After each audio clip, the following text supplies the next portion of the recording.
This Thurman Thomas interview edition of the Sports Gambling Podcast is brought to you by Underdog Fantasy. Sign up with promo code SGPN to score up to $1,000 in bonus cash. This is Thurman Thomas. You're listening to SGPN. Let it ride.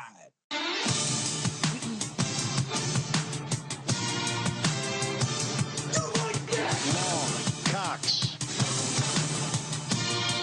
He's one of those guys who will get penetration.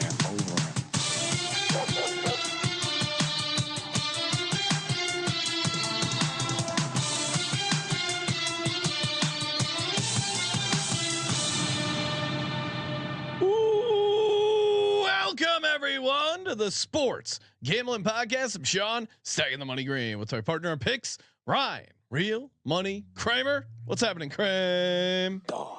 Bonus episode? Bonus episode. I know everyone. Oh, the playoffs. You guys must be too busy to grace us with a bonus episode. No, not the case. That's why you stay subscribed, why you smash that button. Yeah, awesome interview with our new friend Ryan. I'm gonna say it. It felt like we became friends after the interview. Awesome guy, Thurman I'd say Thomas. even before the interview. Yeah, no, just really down to earth, chopped it up, appreciated him, and looking forward to everyone hearing the interview. Before we get to that, because it ties right into the Thurman Thomas interview, is this week's edition of Real Men of DEGENS. SGPN presents Real Men of DEGENS. Real Men of DEGENS. We salute you. Listener Johnny, who DM'd me, said, "Give me a shout out on the pod if you can. About to serve a 60-day prison sentence.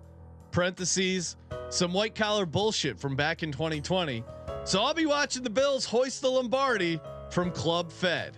Hopefully I can somehow get SGP inside." And Ryan, I wrote back to him, "Hell yeah." Which I don't know if he wanted to hear that, but I was happy to hear from him and happy that hopefully he can get SGP on the inside. I go, "Hell yeah. What's your email? We'll get you a gift card." And he's the first one, Ryan, that qualifies for our prison pen pal program. That's right. If you email us your address, podcast@sportsgamblingpodcast.com, with the address of your correctional facility, we will mail you transcripts of any episode you request. Oh, wow. So if there's listeners in jail who somehow are listening to this, or you plan on going to jail and would like to subscribe to our pen pal prison program, email us podcast@sportsgamblingpodcast.com. Last they were making those iPods, those little tiny clip-on ones. You could probably smuggle that in through your, through a part of your body. I haven't been in. What do you got in there? 2,000 episodes of the Sports Gambling Podcast. Long-term facility, so I don't know how easy it is to get a phone in. But Johnny, keep your nose clean. Don't want you staying in there too long. White collar pandemic times. Yeah, I immediately went to like pandemic assistance fraud, but who knows? Who knows? Johnny, 60 days. Yeah, Johnny, not worth it. Hopefully you learned your lesson, and yeah, of course, looking forward to this Thurman Thomas interview. Before we do, of course, shout out to DraftKings. If you haven't signed up with DraftKings, what are you waiting for? Get in on the action. Of course, getting TDs is the key to winning playoff games. We talk about it with Thurman Thomas of the Buffalo Bills. His Buffalo Bills right now over on DraftKings are 1.5 point dogs for Sunday. New DraftKings customers can bet $5 to get $200 in bonus bets instantly. Download the DraftKings Sportsbook app now and use code SGP. That's code SGP for new customers to get $200 in bonus bets instantly when you bet just $5 only on DraftKings Sportsbook. The crown is yours. Gambling problem? Call 1-800-GAMBLER. In New York, call 877-8-HOPE-NY or text HOPE-NY. In Connecticut, help is available for problem gambling. Call 888-789-7777 or visit ccpg.org. Please play responsibly. On behalf of Boot Hill Casino and Resort, 21 plus, and eligibility varies by jurisdiction. Void in Ontario. Bonus bets expire 162 hours after issuance. For additional terms and responsible gaming resources, see dkng.co/audio. Joining us on the line, NFL Hall of Famer and Bills legend himself, Thurman Thomas. Thurman, appreciate you hopping on. How are we feeling about your Bills this weekend? Well, you know what?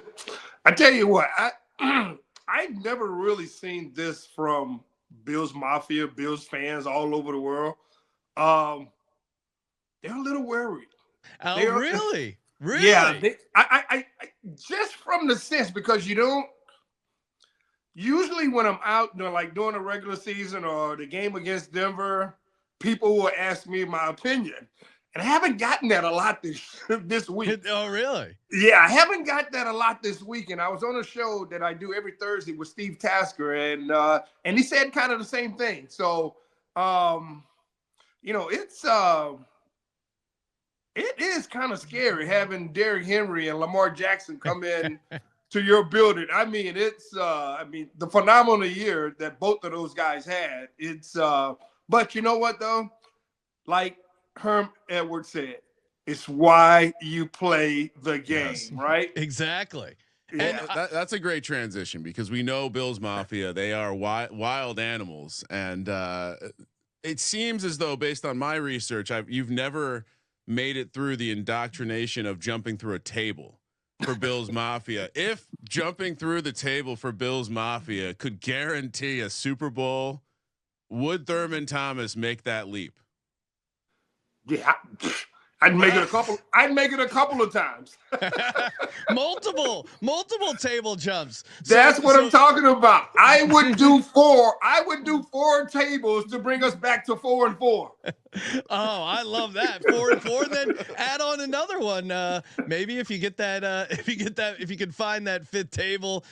So yeah, what does this is interesting, because I picked the Bills. I like the Bills on Sunday. To me, it was, I'm expecting a very good game. I like the idea of the revenge game for the Buffalo Bills, and I like the home crowd in the playoffs. I expect that cold weather to have an impact as well. So to me, it was close. The line suggests it, but I think ultimately Buffalo does get it done. What was it like, obviously winning a ton of games in Buffalo? And this was actually, there was a streak going of 18 home playoff games where the Bills were favored. This breaks that streak of home playoff games where they're now the underdog. What was it like in the 90s, being at home, playing in front of that crowd? Cause it had to be awesome. Well, yeah. And I think, being in that crowd and being in that situation, the stadium only sits probably 65 to 68,000 now. Back then we had close to 80,000. We didn't have all the suites and all that stuff. No. But you know what? The thing that's different now is that out of those 4 years, we had home field advantage 3 out of those 4 years. And I think that is the big difference that you're seeing, why the Buffalo Bills really haven't extended, because they play absolutely lights out football at home. And it's because of the crowd.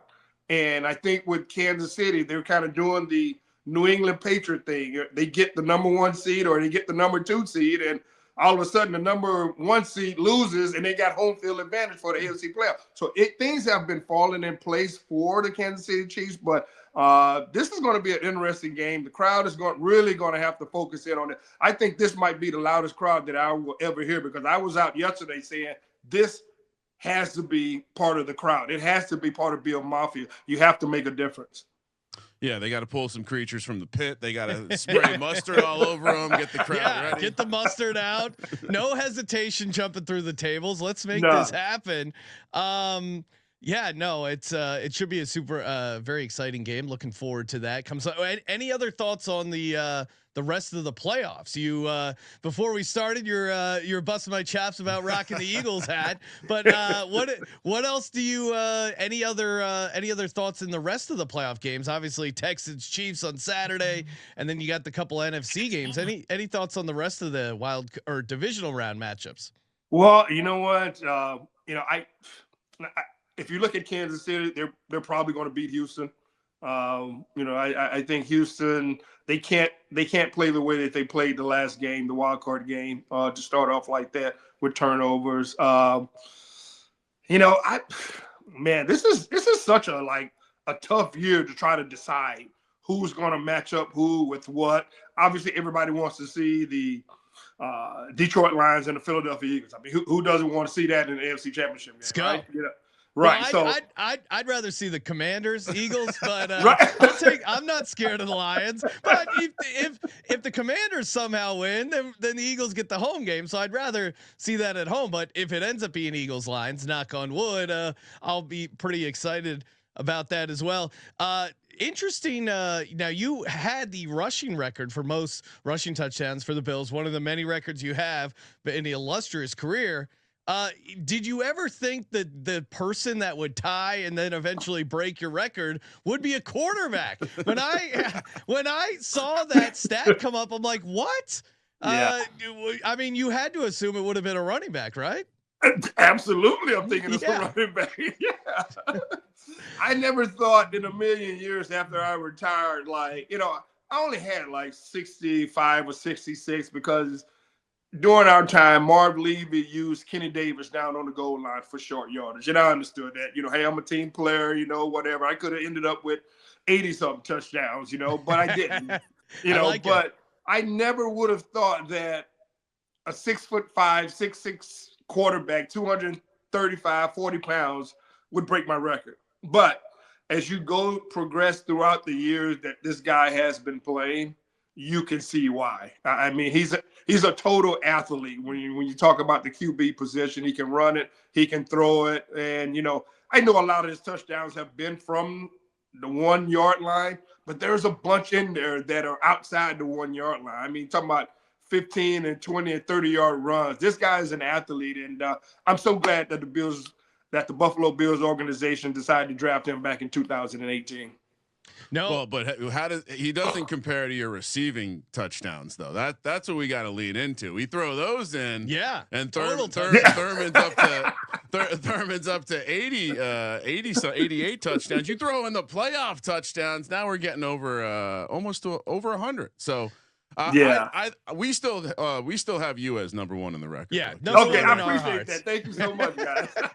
Now, if Josh does the show, we may change our tune, Thurman. But no doubt. Yeah. Well, only thing he has to do is win a Super Bowl. He can change everything. Oh, yeah. Well, that's true. That's true. We'll see if that happens for him. But yeah, no. And you honestly, obviously, great career, but also like kind of one of the premier dual threat backs and one of the early ones where it was like running and pass catching. Kind of a precursor for Marshall Faulk and some of those other guys that were known. I mean, I'm always have a ton of love for Brian Westbrook coming later on, but you really did that. And also one of the few running backs to win the NFL MVP. What do you think has to happen? I'll say this: if you had to predict who is the next running back to win NFL MVP? I actually thought it was going to happen this year. Yeah, I thought Saquon was going to. I think those last couple of games maybe kind of swayed the voters a little bit. And obviously, him not playing in the last game, and him going for Eric Dickerson's record that has stood for 40 years now. I think if he gets that record, he probably takes some of the votes away from Lamar or takes some of the votes away from Josh Allen. But I mean, listen, they usually go to quarterbacks, but I think this year from Saquon coming from the Giants to the Eagles in 1 year and learning that offense, and really Jalen Hurts not really having the year that he's had the past couple of years, and just took control of that offense and really took control of that, pretty much that whole team, and put him on the back. So I love Saquon. I met him a couple of years ago, and so yeah, I'm all for the running backs, but I know it's probably going to go to a quarterback this year. Well, Josh Allen's half and half, so we can give him half credit. He's stealing your rushing touchdowns. He's stealing the running back. So I'll say this, was looking at your career and some of your stuff before we had you on. People don't know you were teammates with Barry Sanders, and I think one of the most impressive things in your career was that you kept Barry Sanders off the field there his first year. Barry Sanders was your backup. I know he has a ton of love for your game, but what was it like being on the same team at Oklahoma State with Barry Sanders? It was scary for a lot of the other running backs because they knew that Yeah. as soon as I left, that they knew who the job was going to go to right away. So they had no chance of even competing for the job. But it was great. You know, I was there 2 years with Barry. The first year, my junior year, he was a freshman. We were roommates actually, and his first year there. Then I became a senior and moved off campus. But you know what? We saw a little bit of what this guy can do. I mean, obviously, I was there first, and I was a man. I was getting all the reps or whatever. But he was a great special team player. He did a phenomenal job, and I told my coach, I was like, you know what? When I leave here, I think you guys are really going to be in really good shape at the running back position. Lord, did we know? You know, he wins the Heisman Trophy. He wins the Heisman Trophy. Hey, coach, I think you guys are going to be all right. You know, don't start crying that Thurman's gone. I think Oklahoma State's going to end up on their feet here. I like that, coach. Well, he was a little bit of a different cat too. Like from what I understand from listening to what he said, he wanted to go play behind you. He wanted to not be in the spotlight. Like he seems like just a different cat when you talk about these top level athletes. Yeah, he was a different cat, you know. Even after every game that we played at home, or when we got back to Stillwater from a road game, Barry always said, you know, we were like, hey, we're going out to have a couple of beers or whatever, and Barry was always like, I'm going to the library. I'm like, oh, okay, yeah, you're going to the library. Yeah, I don't know where he was going, but he should have took us with him. You know, so where's this library you speak of, Barry Sanders? That's a great transition to teammates that you've had along the years who enjoy a good time. I went to Virginia Tech, so I had the privilege of getting to see Bruce Smith buy rounds of drinks for students down in Blacksburg. I gotta ask you, as a teammate, was he the guy to have fun with? Was it someone else? Did you have any good nights with Bruce Smith? All time great, but what was it like being teammates with Bruce? It was great being teammates with Bruce Smith for actually 12 years here in Buffalo. And, you know, Bruce was one of those players, man, after, you know, he figured everything out. You know, he lost about 20 to 30 pounds or whatever and really got really thin and fast, but still strong enough to throw offensive linemen around. And, you know, he was like, you know, when Bruce was out on the football field, at least for third down, I would definitely get up and watch and see what happened. I mean, he was that type of player, and just an absolute beast on the football field. And it was a great guy off the football field too. Yeah, him, my wife Patty, and his wife Carmen went to dinner a lot throughout the 12 years that I was here with Bruce Smith. Just a phenomenal athlete, and like I've said it before, and I'll continue to say it, I think Bruce Smith is the best Buffalo Bill in football history of the Buffalo Bills. Well, you can certainly, I mean, it's arguable with Virginia Tech, but he certainly has endeared himself to the community in Blacksburg. And as an 18, 19-year-old in Blacksburg, nothing cooler than seeing an NFL player walk into a bar and proceed to slap down money and buy everyone a drink. So Bruce Smith is an all-time legend. So much so I actually ran into him at the Super Bowl the other year, and he stopped to talk to me about it because I guess he just likes having a cocktail or two with fans. Remembers it. Well, Ryan, you speak of legendary stories. Ryan wasn't aware. Now this is like an all-timer. For one of the Super Bowls, there was a moment where starting the game, you couldn't find your helmet, and then they ended up finding your helmet. Did you ever figure out who moved? And I assume I read up on it, and what I had read was that you always had your helmet in a certain spot, and that maybe someone moved it and you couldn't find it. Did you ever figure out who moved your helmet or what happened to your helmet? Listen, if you guys got a nice private investigators, you guys can send me down. We do. Yeah. I would love to find out. I even did this when I was in college. You know, I would always put my helmet on the opposite side that the other team was going. That's just how natural it is. If they're going north, you put your helmet down to south, you know, and just that way. And I have no idea what happened to it. I know that our defense was out and they stopped to they got it 1, 2, 3 and they punted, and all of a sudden I turn around, I look, where's my helmet? And it's just not there, you know, and it's just not there. It's not something that, you know, it's something that I did all the time. When the national anthem was going, You take your helmet off, you put it into your spot, national anthem's over, and defense goes out there, and it's 4th down. I have no idea what happened. Now, rumor has it that it was Kenny Davis who moved it. Oh no. Yeah. So I get it. He's stealing your touchdowns. He Yeah, steals your helmet. he steals my moves it. helmet, Oh, yeah. I'm gonna make sure I get in the Super Bowl. To see, I immediately, if I can't find something, I blame my wife. But come on. I set it in my normal spot. No one else is around. It has to have been you that moved it. You can't blame her in that spot, though. Unfortunately, I do it with everything. My keys, my shoes, same everything. spot. I put them in the exact same spot Yes. every single time. And if somebody drives my car, they don't have a good idea to put it back where they found it. Yeah, exactly So right where you found had it. Turns out we all have the same problem. Yeah, we don't. someone moving our stuff. Yeah. Well, speaking of sideline behavior, Ryan and I have been debating this week. From the playoff game with the Eagles, AJ Brown was seen reading this book that he looks at. And it became a big news story, and people are like, "Oh, he does it all the time. He looks at this book." Ryan thought it was a silly distraction. Me being an Eagles fan, I immediately sided with AJ Brown of like, "Hey, if this is what the guy needs to do to get his mind right, this is what he needs to do. Who am I to judge?" Now, if he was on another team, would I make fun of him?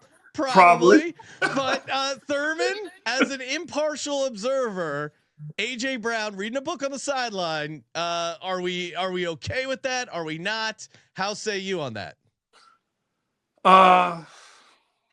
Man. I mean, he could have at least maybe hid it behind a Microsoft iPad or something, right? Okay, yeah, all right. Like when you have your textbook open and then you have the magazine inside of it. You can tell Right, Thurman played at a different time. Contraband was not allowed on the field when Thurman was playing. So yeah, they didn't have anything on the sideline back then, right? Or Yeah, did no. you ever sneak anything on the sideline? We have a guy who snuck a burrito when he was playing college football that he ate on the sideline. But did you ever have anything on the sideline besides your helmet? Let me see. No, not me. I usually left that up to Jim Kelly because Jim was a man, If there was a certain kind of maybe Gatorade bottle that wasn't green, it was probably Jim's, and it was probably preseason too. So Jim probably wasn't playing. It was something in that bottle that probably wasn't Gatorade. Oh, I like that. Oh, now we're talking. Oh, a little Gatorade screwdriver maybe with orange Gatorade. And No, Jim is a Crown guy. So Crown. Okay. Little Crown and ginger. Well, and that's and as Thurman's pointing out, the old school green Gatorade bottles, they weren't see through, so you had no idea. You couldn't see. There. Little Crown and Cola. I like that. The NFL was a different time back then, which is a great I mean, you played in a lot of Super Bowls, played in a lot of high leverage spots. You guys were very unique offense. You were kind of changing the NFL as you were going. What was the toughest defense you guys matched up against? Oh man, you know what? There were. You know what? It really depends on, kind of were they an NFC team or were they an AFC team? Like back then, the AFC was kind of known for putting up 30 points and 35 points a game, and the NFC was kind of like you guys know back in Philly and the Giants, and they were kind of like the Hogs, smash mouth football. It was a tougher era, and for the AFC conference, it was, man, I don't really think there were a lot of defenses that really gave us a lot of problems, really, to be honest with you. I think probably maybe the Houston Oilers a couple of times that we played them, back in the Buddy Rind days. But I just don't really think that any defense was tough. Now, when you talk about the NFC, you talk about the Philadelphia Eagles back then with Reggie White, yeah. Seth Joyner, and all those guys. Four brutal guys up front. Secondary will, do whatever to separate you from the football. And with those Andre Waters, Andre Waters with those linebackers, it was like, you know what? Yeah, like I told Sean McDermott this week going against Baltimore, when we went against teams in the NFC, we decided that week we would get an extra lift in that week because we knew what type of game it was going to be. Yeah, Derrick Henry, you need a couple extra lifts if you're going to be tackling that guy, right? Yeah, exactly. So, yeah, I mean, it was different. And as you guys know, I mean, look, all 4 Super Bowls that we lost were to the NFC East teams, the Giants, the Redskins, and the Cowboys twice. I mean, those were NFC East teams, and they were built on physicality back then, And so, but you know what? I hate to say this, but I'm going to say it. We did fine against them during the regular season when we played them. It just got to that. It just got to that last game of the season where we just couldn't put it all together. Yeah. And I was rooting for you in all those NFC East Super Bowls. I mean, as a kid growing up, there was nothing worse than the freaking Dallas Cowboys winning the Super Bowl. So I was a Bills fan just because they ended up playing the Cowboys there in the Super Bowl. Well, Thurman, appreciate you calling in. This was a ton of fun, and I know you're also here talking about Pork Rind Appreciation Day this year. They got a Crunch Time sweepstakes.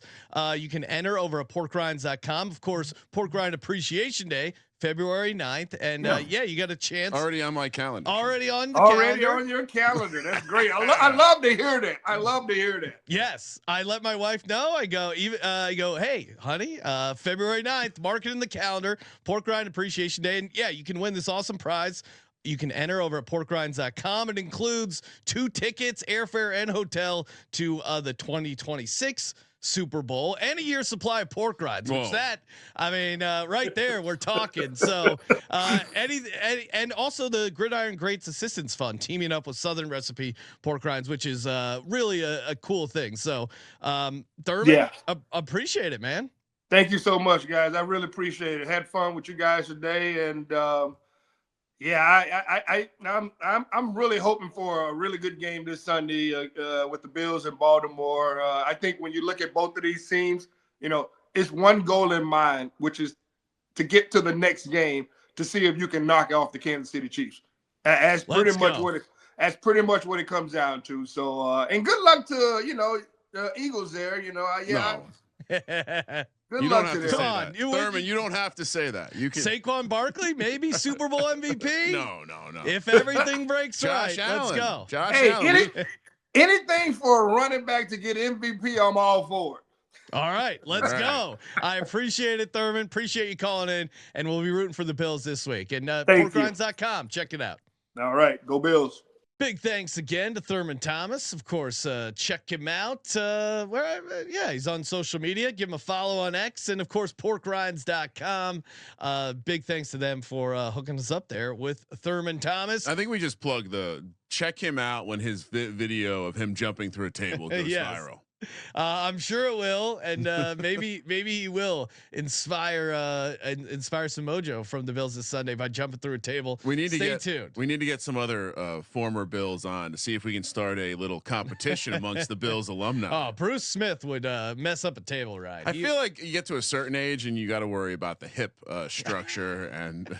Other. Yeah, I mean, I'm 42. I don't know if I'm jumping through a table, but Thurman's went up against some of the greatest all-time NFL defenses, and so maybe he's already taken enough shots. But would love to see Thurman go through a table. Hashtag Thurman table if you want to see Thurman Thomas go through a table there. Tried to bait him with a Giants defense question. Yeah, you set him up. You're like, you went against some of the best NFC defenses of all time. He didn't mention the Giants. I enjoyed how he threw shade at the AFC. Like, they weren't really getting good defenses. Yeah, no, well, he was right. I mean, it was a lot of like the Oilers, stuff like that. Not to be Colby, but I will say there is something to a conference having an identity and it being offense and defense. Bring it back, maybe bring back those times. And maybe the Eagles have brought it back, Ryan. Oh my goodness. Let's go. Good reminder. Defense wins championships.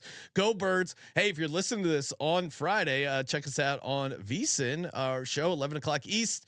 You can get it at vsin.com. You can get it on YouTube TV or back on Sirius. So if you're driving around Friday night, check us out. 158 is the station. Check us out. And then pregame show Saturday. What time's the pregame show Saturday, Ryan? Well, Saturday we're going 30 minutes before the games. Okay. A casual pregame, and then Sunday full hour. Let's go. That alert the misses. The Sunday games do start a little later, so the pregame start. Take her out to breakfast. So again, she's going to be excited. Pregame on Saturday, 1 p.m. Pacific, 4 p.m. East. Pregame show on Sunday, 11 a.m. Pacific, 2 p.m. East. It's a very difficult time to remember. YouTube.com/Sports Gambling Podcast. Smash! And of course, thank you for participating in the Sports Gambling Podcast. For Sports Gambling Podcast, I'm Sean, second money green. He's Ryan. Thurman Thomas, new friend. Kramer, let it ride.